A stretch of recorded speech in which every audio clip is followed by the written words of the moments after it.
What is up, guys? Welcome back to Liftaholics TV, and I'm really excited for this video today because we're gonna have some special guests. We're gonna have Jeff Nipper, we're gonna have Chris Bumstead, we're gonna have Sam Sulek. I mean, they're not gonna actually be here with me in my apartment, but we're gonna use some of their stuff to help you formulate and come to an opinion over one of the biggest topics in the fitness industry right now, and that is the half or partial rep. So you may have noticed on your timeline more than ever that you're watching some of these influencers just go halfway up. But why is that? And are these reps actually effective, or are they a gigantic waste of time? Stay tuned. Let's break it down.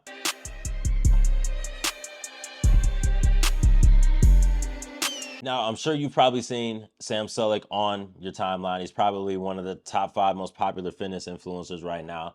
And as his popularity has increased, you've seen more and more people talking about the half rep, which is something that he uses. So the purpose of this video is to not talk about his lifts and sit here and critique or put down what he's doing during his workouts. In fact, I wanted to use some of his stuff along with some of Jeff's videos in order to try and give you guys a better understanding or let you know if doing a half or partial rep is worth doing in your lifts, or if it's effective, or if you're getting anything out of it, or you're just wasting your time. So first off, we're gonna turn it over to my boy Jeff. He's gonna hit us with a little bit more science-based knowledge than what I can give you. So let's listen to what he has to say about it. Why is Sam Sulek doing half reps? Is this actually effective for muscle growth? Wouldn't a full range of motion be smarter? Actually, the latest science says Sam is onto something. What he's doing here is a technique called long length partials, which is when you do partial reps with the muscle in its most stretched position. And it's not just Sam. Ronnie Coleman did them, and even though it wasn't pretty, almost all of Branch Warren's training involved long length partials. As of now, there are 5 studies on long length partials versus full range of motion. 4 of them favored long length partials, and 1 study found no difference. And no studies favored full ROM. In my own training, I use them on my last set of pull downs, so once I can no longer get the bar all the way down, I keep pushing with partial reps. Same thing on leg curls. Once I can't touch the pad to my glutes, I crank another 4 or 5 partials. I've also been doing them on leg extensions from the first rep to the last rep, and I've been trying them on leg presses and chest presses as well. Just make sure you still control the negative and you still push the set hard. So I can tell you from experience that I completely 100% agree with Jeff. Now, as you saw, Sam isn't the first one or the only one to use the half rep method. Jeff kind of went through a couple exercises that he's using the half rep method on, but he's using it after he's already exhausted the muscle group and feels like he can't reach a full range of motion any longer to finish the set. He's really just squeezing the last of the juices out of the set so he can try and get the most out of it, which is absolutely nothing wrong with that. Now, I made the mistake early in my weightlifting journey. This wasn't something that I did last year, 2 years ago. This was years and years ago. I came across a half rep method on the bench press. Now, I started using this a little bit too much, every single bench session. I was doing sets where I was just doing half reps. I was just only doing a couple sets where I was doing a full range. And what I noticed over the course of a couple weeks is I got really strong within, going from chest level to about 50% high. But then once we got past that 50% mark, trying to go to a full range of motion at the 100% level, I got really, really weak. It was really funny because I at that point in time, I think I had stopped doing the half rep until like this year when I did my versus video with Chris Bumstead. And then I saw him doing the half rep after he got exhausted on the side raise machine after his set. So then I'm like, okay, so that's the correct way to use the method. The way I was using it was completely 110% wrong. I would never recommend that to anybody, especially someone who's starting off on their weightlifting journey. Using a full range of motion is going to give you the most benefits out of the movement.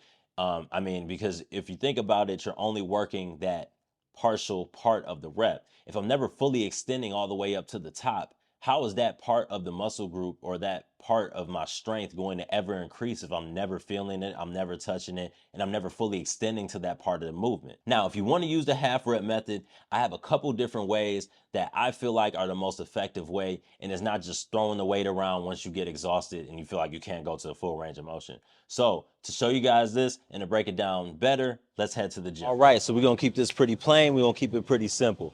So there are 2 different ways that I found to use the half or partial rep.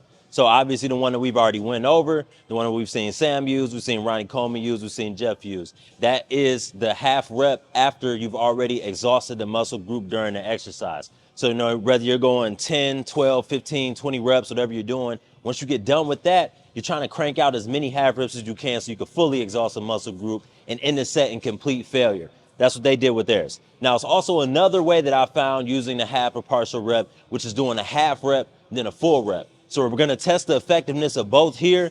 We're gonna use either a chest exercise or a shoulder exercise for one. I'm gonna give you a grade at the end for both, so you can take the conclusion yourself and figure out if it's best for you to use. And I'm gonna tell you if I would recommend either approach in your lifts after going through it during mine. All right, so we're gonna go side raise for going all the way up, hitting as many as we can, and then, partial rep at the back end of the set to reach complete failure. So this is the biggest thing that I want to say when we're doing these. A lot of times, especially with side raises, you've seen in the examples that I've shown, we saw Chris Bumstead, he kept a pretty good body position during the partial rep, but we see Sam where he doesn't not exactly get that good body position. He's using a lot of momentum. He's swinging a lot. And that's one thing that I'm a big advocate about is when you're doing your curls, when you're doing your side raises, when you're doing a lot of these exercises where you're standing up and you have the ability to use your legs and swing your body in it, you take that out of the equation. That is going to take the tension off the targeted muscle group always. You're using momentum to throw the weight up.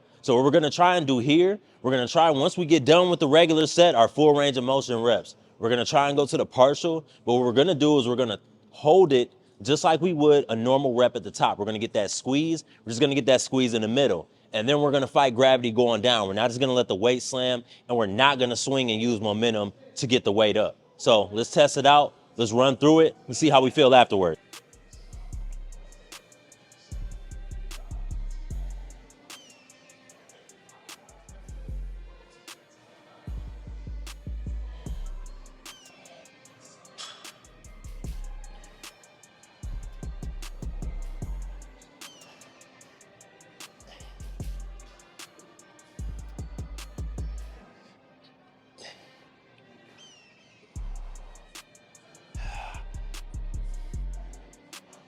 All right, coming up. Almost at that point.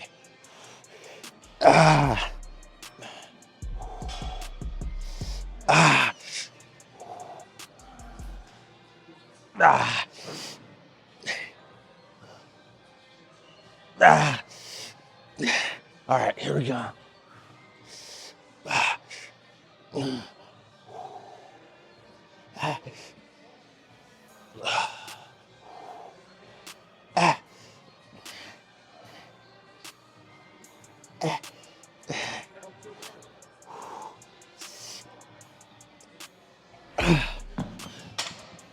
Shoulders on fire just after that one set.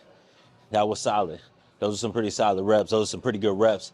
Those are things we're looking for when we're trying to look for how effective each and every rep is. So let's take it to the half and whole rep. Then I'm gonna break it down, give you guys a grade on both of the different ones. All right, so we're gonna go full rep to partial rep, full rep to partial rep. I'm gonna test the effectiveness out on the bench press, see how we do.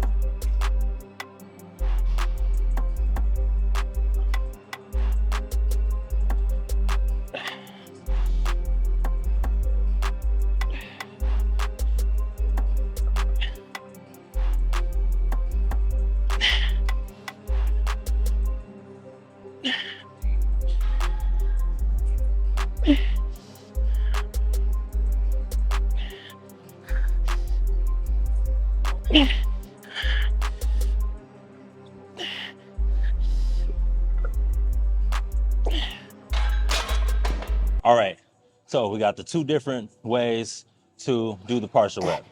We got after you're set, you fully exhausted the muscle group, and then we've got the half to full. So let's start with the shoulder raise first, doing all of our reps and then doing the partial reps afterwards.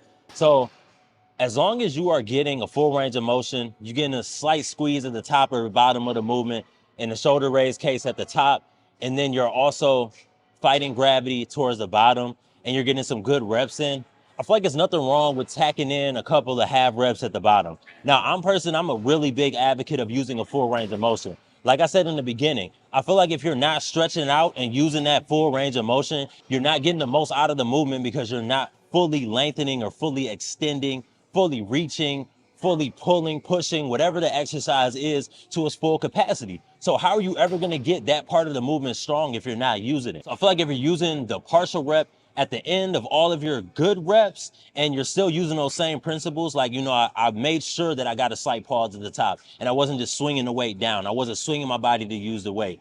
I got a little something out of it. I'm not going to sit here and act like that I didn't feel it at all. But like I said, I'm a big advocate of using a full range of motion. But if you're someone who wants to try or use the partial reps at the end, I don't think that it's an issue if you want to attack that in at the back of your exercise, as long as you get in your full reps the way that you're supposed to. Now, for the bench press portion, the half to whole reps, I'm about 50-50 with this one, because this is the issue that I have with this. So if I'm only going a half or partial rep during my bench, in between each full rep, I feel like I'm not getting the full benefit of the set, because I'm exerting energy to do a half rep, then a full rep, when I could really just be exerting that energy just to get a full rep. If I wanted to do what I did with the shoulder raise, the side raise, and get a couple of, partials at the end, which is a little bit difficult to do with the bench press, then, I can. But I feel like, especially with exercises like the bench, like the deadlift, the barbell row, a lot of these barbell exercises, it's more beneficial to just use a full range of motion and not jump from half to whole rep. I really feel like you would get more out of just going through your entire set and then getting in some half reps afterwards, instead of exerting energy in between the set and just halfway or partially working the muscle group. So for the side raises, for getting the partial reps at the end of your entire set to fully exhaust the muscle group, I'm gonna give it 8 out of 10, because if you're not using those cues like fighting gravity and getting a pause at the top with only going a partial way, I feel like you're not really getting out of it. I mean, you just kind of swing repping, momentum repping, and you're not using the targeted muscle group anymore. As far as the half to whole rep, I'm gonna give this one about a 6 out of 10. I'm gonna give it a 6 out of 10 because, like I said, I feel like with the barbell bench press, I would get more out of the exercise if I would just go all my reps full range of motion, because I'm missing that top piece. You still got to push the bar all the way up to the top. So, I mean, maybe if we were doing like a tricep push down, or, maybe even if we're doing a front or side raise, you could kind of get a little something more out of it. But for the exercise like the bench press, I'm going to say that I probably would not train like that on a normal basis.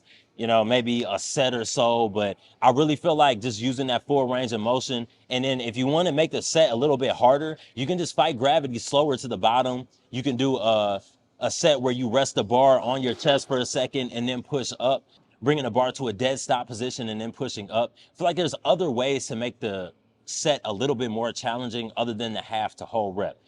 Like I said, I'm a real big advocate of using a full range of motion. So I'm gonna give that one a 6 out of 10, especially on the bench press. Now, if we were to do that in a tricep push down, maybe I would grade it a little bit higher. But as for, doing it on the bench press, I'm just gonna give it a 6 out of 10. All right, that is it, guys, on the partial reps. So you've heard my opinion on it. You've heard Jeff's opinion of it on it in the beginning, which he had a really good video that broke down some different things on there and gave some scientific background to the partial reps. So feel free to take this and try some of this stuff in your own workouts if you don't believe or trust what I'm saying. But I really hope that you were able to take something out of this video to help you progress, get better in the gym, and just overall just get more effective reps. If you like this video and you would like to see more like it, make sure you leave a comment in the comment section. Also, don't get out of here without hitting that subscribe and notification button so you can be up to date on any further videos I post in the future. I hope to see you next time.